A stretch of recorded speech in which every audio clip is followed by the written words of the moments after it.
èyí ni bí kábíyèsí olúwo ọba abdulrasheed adéwálé àkànbí ìlúfẹ́milóyè tẹ́lú the first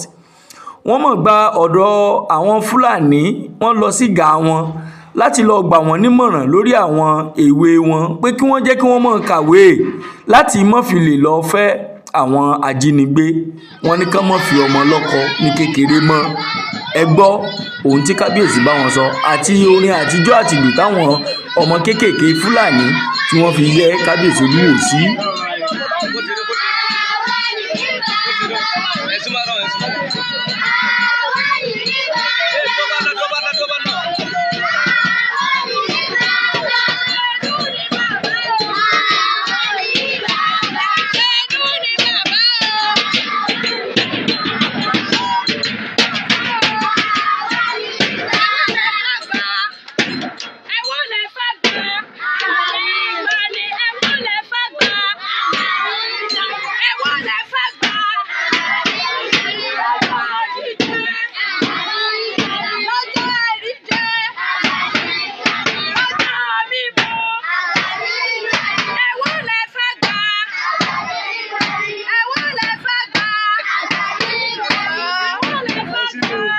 Kábíyèsí o. Sọ́mọ̀ wo ni ẹ̀yin ọmọ ẹjọ́ ẹ má fa àwọn ọmọ yìí ló kàn kékeré o. Ẹjọ́ ẹ jẹ́ wọn ó kàwé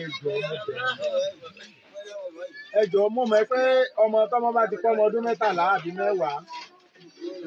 ó ti sanwó orí rẹ̀. Wọ́n lè ti sanwó orí wọn ẹjẹ́ àwọn ọmọ yìí ó lọ sí àwọn Okonjo Iweala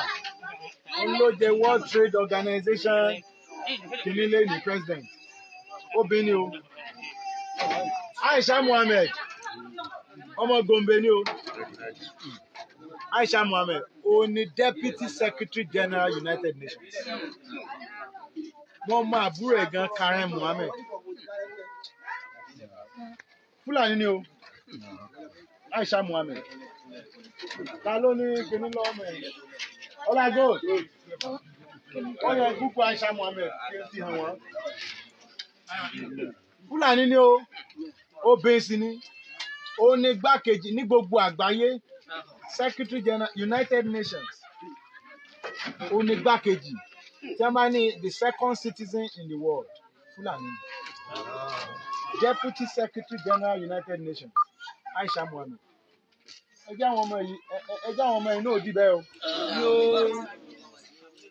ẹ mọ́ fà àwọn ọmọ yìí lọ́kàn kékeré mọ́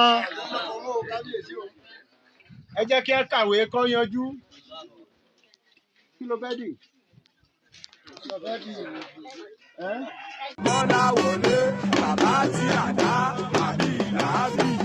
ọba tí sáré kiri lórí òòlù ìmọ̀tú ìmọ̀jọ́ ìmọ̀ ẹni kì í dalẹ̀ ìwálé ọmọ ọkọ tàbá tí àdá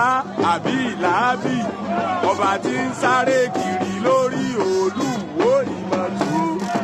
ìmọ̀jọ́ ìmọ̀ ẹni kì í dalẹ̀